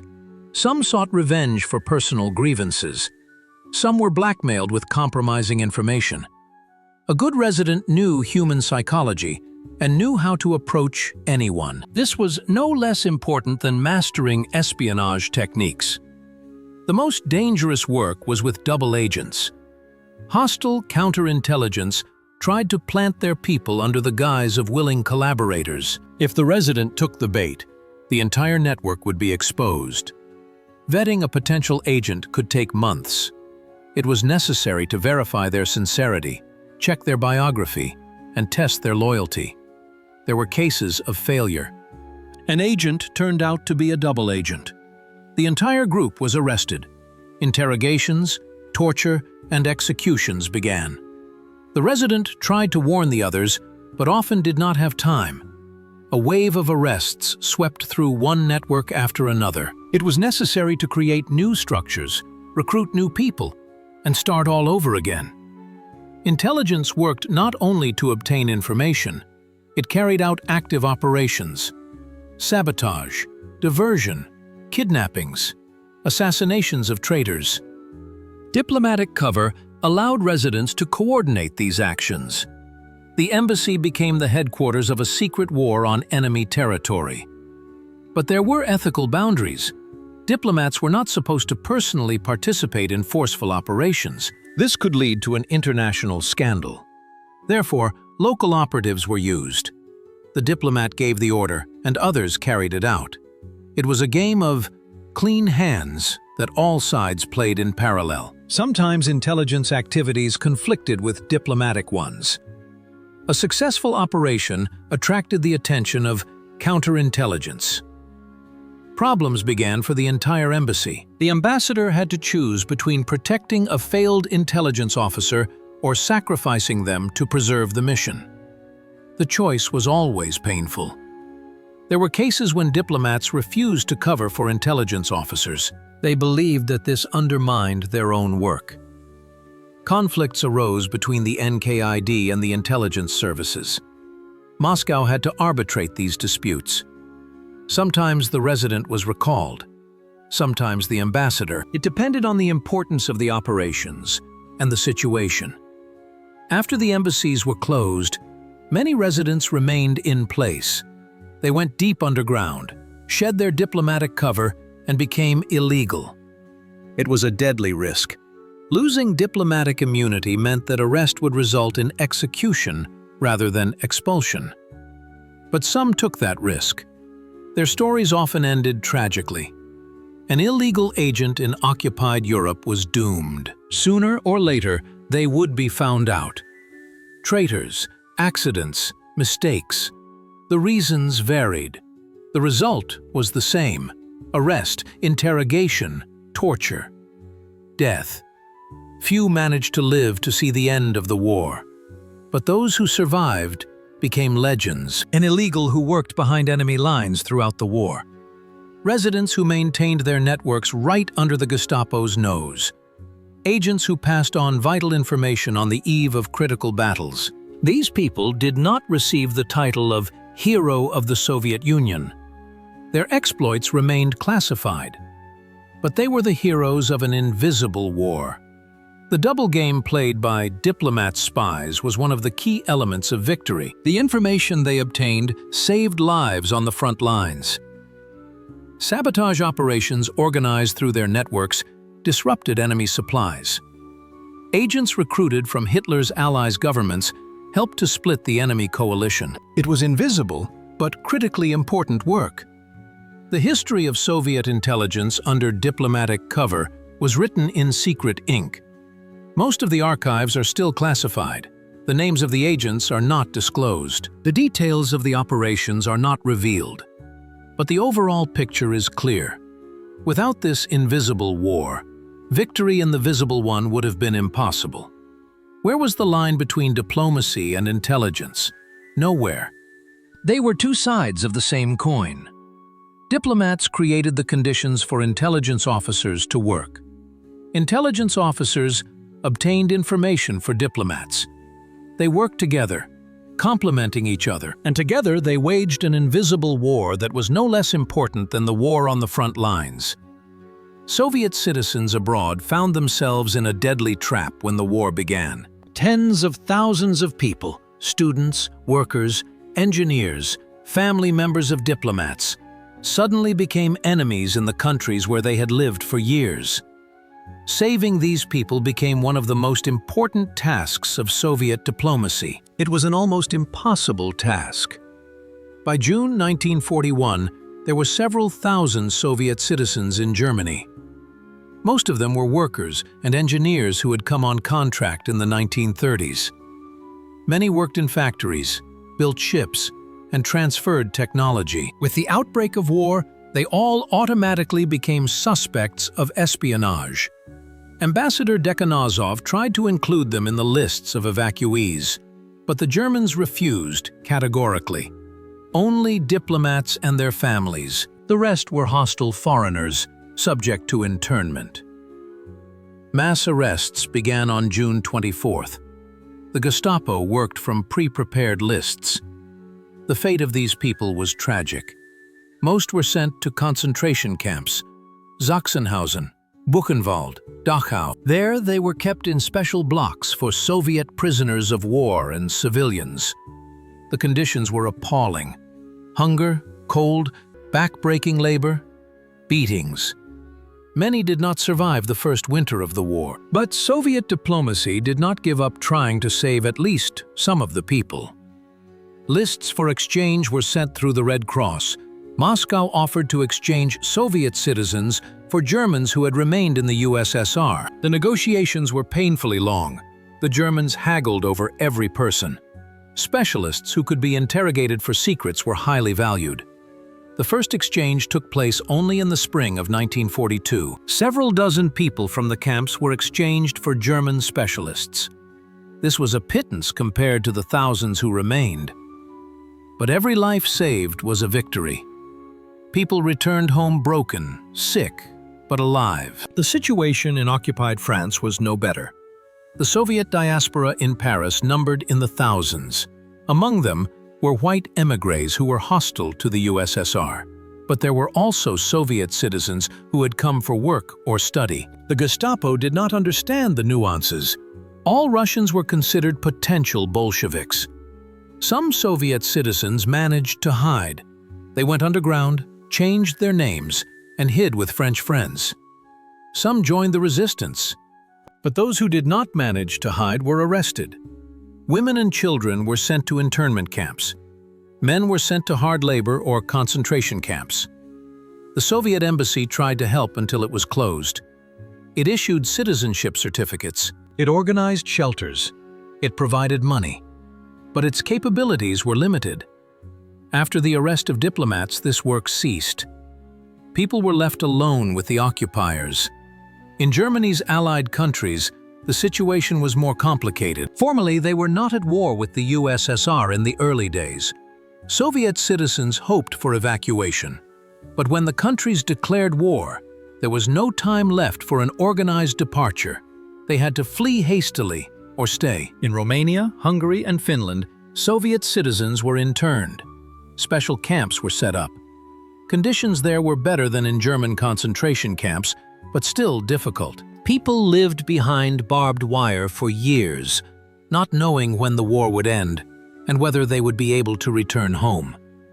Diplomats evacuated to neutral countries continued their work to rescue their compatriots. Alexandra Kollontai coordinated these efforts in Stockholm. Parcels with food and medicine were sent through the Red Cross. Negotiations were held on exchanges. Lists of survivors were compiled. Soviet prisoners of war constituted a special category. Thousands of Red Army soldiers were captured in the first months of the war. The Germans treated them as subhuman. The mortality rate in camps for Soviet prisoners of war was appalling. By the end of 1941, more than 2 million people had died. Soviet diplomats tried to get Germany to follow the Geneva Convention on Prisoners of War. But Germany refused to apply these rules to Soviet citizens. Their reason was pretty cynical. The USSR hadn't ratified the convention, so the Germans weren't bound by any obligations.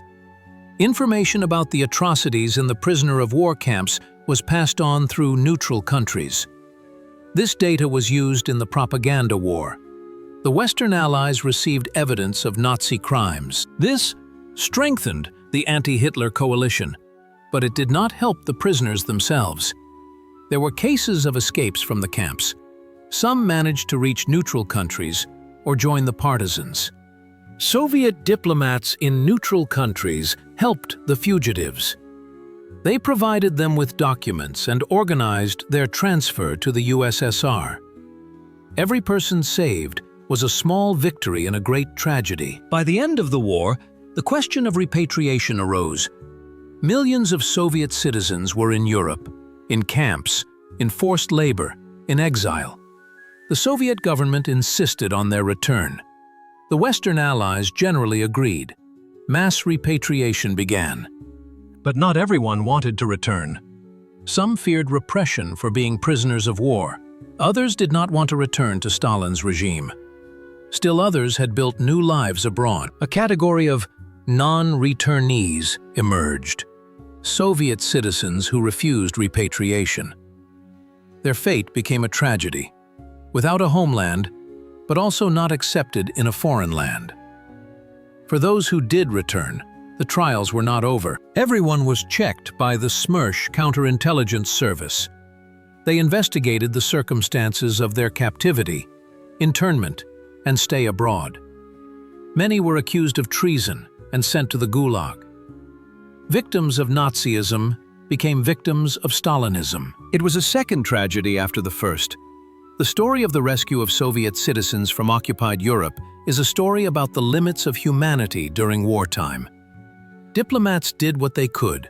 They saved thousands, but tens of thousands died. The memory of this tragedy remains painful to this day, because many could have been saved, if not for the war, if not for the regime, if not for human cruelty. The war brought out the best and worst in people. Among Soviet diplomats and citizens abroad, there were heroes who risked their lives for their homeland. But there were also traitors who defected to the enemy. History does not like to talk about the latter, but they are also part of the truth about that war. Pavel Sudoplatov, Deputy People's Commissar of Internal Affairs, wrote about diplomatic defectors in his memoirs. There were few of them, but each case was a blow to the prestige of the USSR. When a Soviet diplomat defected to the enemy, he betrayed agents, revealed codes, and exposed operations. The damage was enormous. The first defections occurred immediately after the start of the war. Some diplomats who found themselves in hostile countries were afraid to return to the USSR. They knew that after the failure of their mission, they would face interrogations, suspicion, and possible repression. Fear of the NKVD proved stronger than fear of the enemy. They chose betrayal as a means of survival. There were also ideological defectors, people who were disappointed in the Soviet regime. They had seen Stalin's repressions, knew about the famine of 1933 and did not believe in communist ideals. The war became an opportunity for them to break with the hated system. They defected to Germany, hoping to help overthrow Stalin. The Germans used defectors for propaganda. A former Soviet diplomat spoke on the radio, calling for surrender. He talked about the crimes of the Bolsheviks. He persuaded Red Army soldiers to surrender. The effectiveness of such propaganda was questionable, but the Germans tried. The Germans sent some traitors back to the USSR. They were given new documents, cover stories, and assignments. They were supposed to sneak into Soviet territory and work as spies. Most of these agents were caught at the border. Counterintelligence was on high alert. Traitors were shot without trial. But there were also those who managed to infiltrate. Gestapo and Abwehr agents penetrated Soviet institutions, partisan detachments, and even army units. Some worked for years, passing on valuable information. Their exposure became an event. Smersh was proud of every traitor it caught. At the same time, there was a category of involuntary traitors. These were people who had been broken by Gestapo torture. They were forced to talk under pressure. They betrayed their comrades to stop the pain. It was betrayal. But can you judge a person for not being able to withstand torture? The question remained controversial. Soviet counterintelligence did not distinguish between these nuances. A traitor is a traitor, regardless of their motives. After the war, everyone who collaborated with the enemy was tried under wartime laws. There was only one sentence: execution by firing squad. Mitigating circumstances were not accepted. It was the cruel logic of wartime. But there were also stories with a different ending. Stories about people who remained loyal to the end. Diplomats who refused to betray even under torture. Agents who committed suicide so as not to betray their comrades. Codebreakers who swallowed potassium cyanide upon arrest.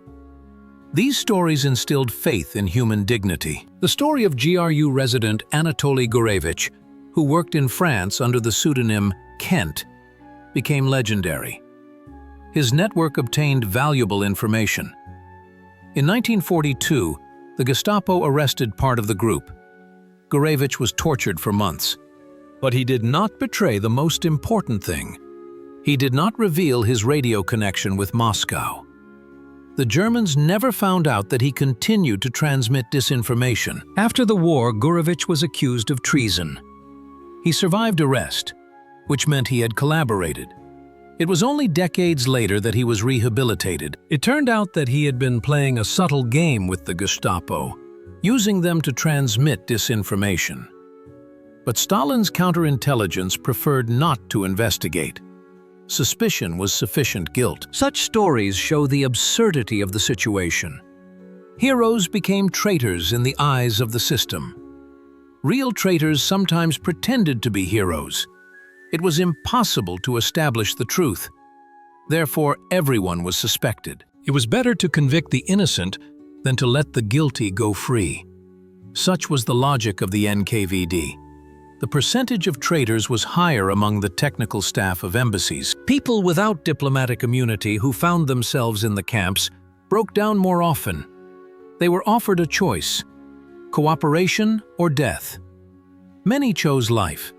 Can a person be blamed for their instinct for self-preservation? It is a philosophical question with no clear answer. But there were also those who chose death. Those who refused to cooperate, knowing that it would be the end. Their names are often unknown. They died in obscurity, in concentration camps, during interrogations.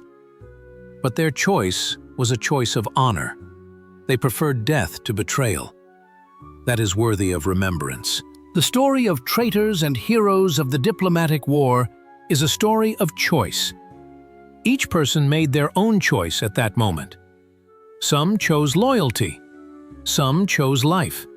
Some chose revenge against the system that destroyed them. Some simply tried to survive at any cost. It is easy to judge decades later. But who among us knows what we would have done in their place? The Soviet system made no distinctions. Anyone suspected of having contacts with the enemy automatically became an enemy of the people. The presumption of guilt worked flawlessly. This destroyed many innocent people, but it also made it possible to neutralize real traitors. The price was monstrous, but in the logic of total war, it was considered justified. After the war, the archives on traitors were classified. Their names were erased from history. These were uncomfortable pages of the past. Soviet propaganda preferred to talk only about heroes. Traitors were silenced, but they existed, and their story is also part of the truth about that war. The truth about diplomatic warfare includes both betrayal and heroism. One cannot be understood without the other. One cannot judge people without knowing the circumstances of their choices, but we must remember that there was a choice. Those who chose loyalty deserve to be remembered. Those who chose betrayal received their sentence from history. Diplomatic immunity is an ancient principle of international law. Ambassadors and diplomats are inviolable even during wartime. They cannot be arrested, tortured, or executed. They can only be expelled. These rules have been observed for centuries. World War II showed that even the most sacred norms collapse under the pressure of total violence. Formally, Nazi Germany recognized diplomatic immunity. Soviet diplomats were not executed. They were interned under special conditions, negotiations were held on their exchange, and ultimately, they were expelled. But the reality was more complicated. The line between internment and arrest was blurred. The conditions of detention often resembled those of a prison. Diplomats were interrogated under the pretext of clarifying the circumstances. They were asked questions about the work of the embassy, their contacts, and their connections with agents. Formally, these were not investigative actions. In fact, they were full-fledged interrogations. Diplomats could refuse to answer, citing immunity, but the pressure was constant. Some diplomats were accused of espionage. This deprived them of their immunity. A spy cannot be a diplomat. That was the logic. Germany exploited this loophole. Several Soviet diplomats were officially declared spies and tried. They were sentenced to long prison terms. Moscow protested, but to no avail. The situation was even worse for the technical staff of the embassies. Drivers, cooks, security guards. They did not have diplomatic status. The Germans arrested them as ordinary enemy citizens. They were sent to concentration camps. They were tortured to extract information about the embassy's intelligence work. Many died. There were cases of disappearances. A Soviet diplomat or embassy employee would be arrested, and nothing more would be heard about them. Official inquiries were ignored. The person simply vanished. After the war, it became clear that they had been shot on charges of espionage, or they had died in the camp. Diplomatic immunity did not protect them. The diplomats' families also suffered. Wives and children formally had immunity, but in practice, they were used as leverage. Cooperate, or your family will suffer, was a typical tactic. Some diplomats broke under such pressure. They began to testify and reveal information. The price of diplomatic immunity was measured in lives. Those who had formal status had a chance to survive. Those who did not usually perished. The difference between a diplomatic passport and a service passport could mean the difference between life and death. It was a cruel lottery. After the war, the question of responsibility arose.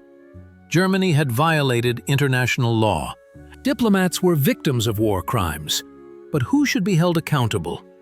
The Nuremberg trials judged many things, but diplomatic violations were not the focus of attention. More serious crimes overshadowed these trifles. Nevertheless, the facts were recorded. The Soviet side presented documents on violations of diplomatic immunity. The testimony of surviving diplomats was included in the indictment. This became part of the overall picture of Nazi crimes, but no one was held specifically responsible for these violations. Interestingly, the USSR itself did not always observe diplomatic immunity. German diplomats were also arrested and interrogated after the start of the war. However, They were treated more harshly than Soviet diplomats in Germany. The principle of reciprocity worked both ways. If the enemy violates the rules, Why should you obey them yourself? This set a dangerous precedent. Diplomatic immunity was based on mutual respect for the rules. When one side violates them, the other responds in kind. The spiral of violence escalates. By the end of the war, diplomatic immunity had become a fiction. All sides ignored it. The fate of diplomats who fell into Japanese hands was particularly dire. There was a Soviet consulate in Manchuria. After the war with Germany began, the Japanese increased their pressure. In 1945, when the USSR declared war on Japan, the diplomats were arrested. They were treated extremely cruelly. The Japanese did not recognize Western norms of warfare. For them, a prisoner was a disgrace. Diplomatic status meant nothing. Soviet diplomats were tortured to extract military information. Several were executed as spies. Only Japan's surrenders saved the rest from certain death. After the war, the system of diplomatic immunity had to be restored. The Vienna Convention of 1961 codified the norms. But the memory of wartime violations remained. Diplomats knew that in extreme situations, immunity might not work. This changed the psychology of the profession. Soviet diplomats who survived captivity returned home with physical and psychological trauma. Many were no longer able to work. They were placed on reserve and given pensions. but it was impossible to forget what they had experienced. Nightmares haunted them for years.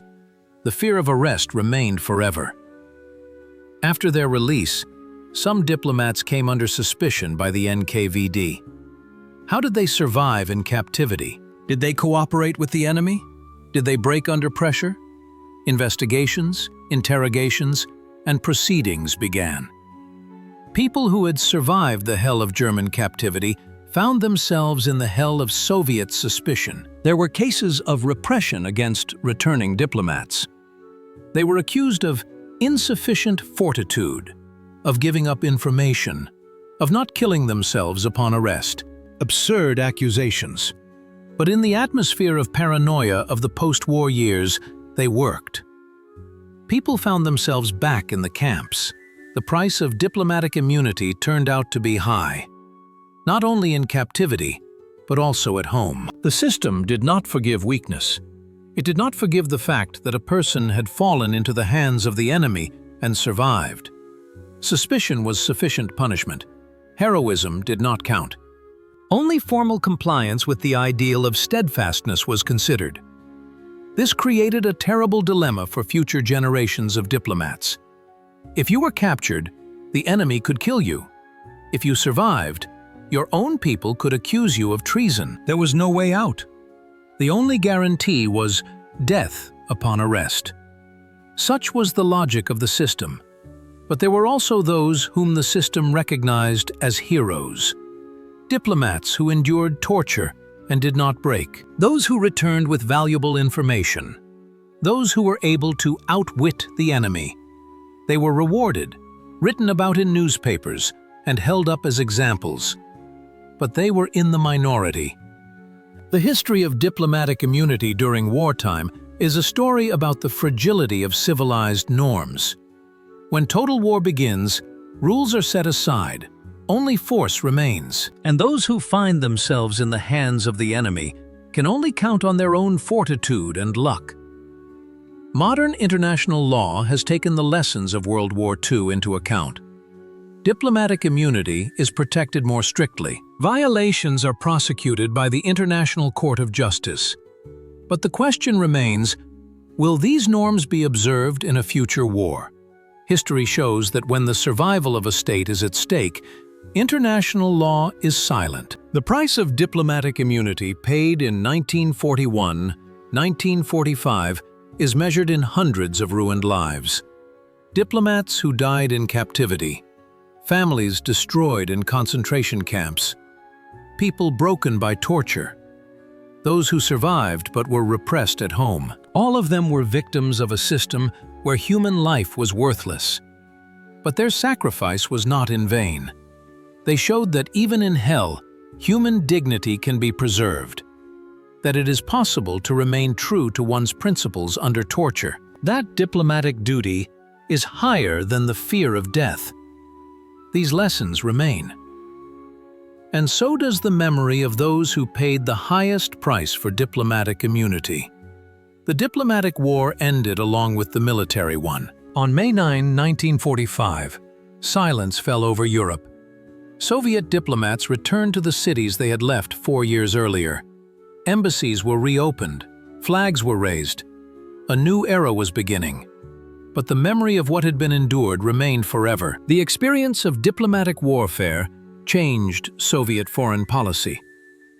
Before the war, diplomacy was relatively open. Afterwards, it became extremely closed. Every diplomat was automatically considered a potential spy. Every embassy was considered an intelligence center. The paranoia of the Stalinist system spread to the entire diplomatic service. Working methods also changed. Diplomats learned to survive in extreme conditions. They underwent training for interrogations. They studied methods of conspiracy. They received instructions in case of arrest. Diplomacy was turning into a militarized structure, ready to repeat the nightmare of 1941. The experience of neutral countries became particularly valuable. Sweden, Switzerland, and Turkey showed that even in a world war, it was possible to maintain independence. Soviet diplomacy studied the mechanisms of neutrality. This proved useful in the Cold War, when the struggle for neutral countries became a key focus. The lessons of diplomatic isolation were also learned. Moscow created backup communication channels. It developed a system of illegal residency. It prepared diplomats to work in conditions of severed relations.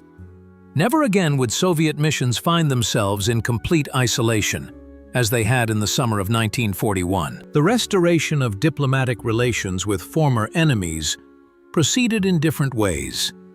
With Finland, it was relatively quick. The armistice of 1944 grew into a peace treaty in 1947. With Romania and Bulgaria, it was through the establishment of pro-Soviet regimes. With Hungary, it was after the suppression of the 1956 uprising. Germany was a special case. The country was divided. In the west was West Germany. In the east was East Germany. Soviet diplomats returned only to the eastern part.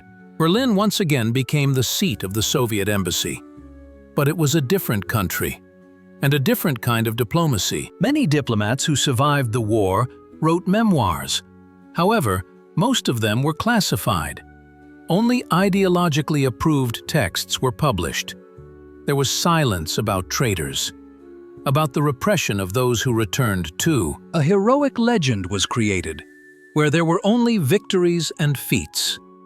The reality was more complicated. There were victories, people saved, channels preserved, successful operations. There were defeats, agents lost, networks destroyed, diplomats killed. There were moments of heroism and moments of weakness. All this added up to a complex picture of an invisible war. The main legacy was a readiness for the worst. Soviet diplomacy during the Cold War was based on the assumption that a new hot war could break out at any moment, that embassies could be closed, that diplomats could be arrested. This paranoia defined the style of work for decades. Interestingly, Western diplomats went through a similar experience. American and British representatives in Axis countries were also interned. They also went through arrests and interrogations. They also learned to survive in a hostile environment. After the war, both sides used similar methods of defense. The Cold War was a continuation of the diplomatic war by other means. Embassies turned into centers of espionage and counter-espionage. Diplomats were regularly declared persona non grata and expelled. There were diplomatic wars, the mutual expulsion of dozens of employees. It was a peaceful version of what happened in 1941. The technology changed, but the essence remained the same. Computers replaced encryption machines. Satellite communications replaced radio transmitters, but the tasks remained the same: to transmit information, keep secrets, and stay ahead of the enemy. The diplomatic war continued in new forms. The collapse of the USSR in 1991 ended an era. Many archives were opened. Documents about the diplomatic war were declassified.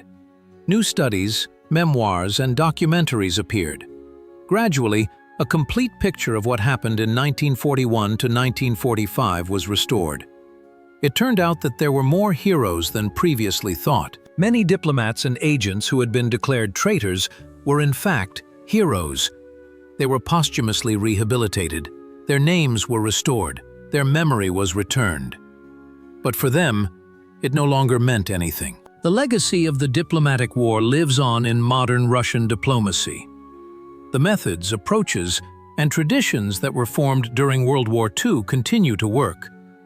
Of course, they have been modified and adapted to the new era. But the roots remain. The history of Soviet diplomats in exile is part of the greater history of World War II. Their war was invisible. Their sacrifices were not counted in official reports. Their exploits were not celebrated in parades. But they were on the front lines. And their contribution to victory was significant. Every note of protest, every encrypted message, every person saved, every secret obtained, all of these were building blocks of victory. Small, inconspicuous, but necessary. Without them, the military victory would have been incomplete.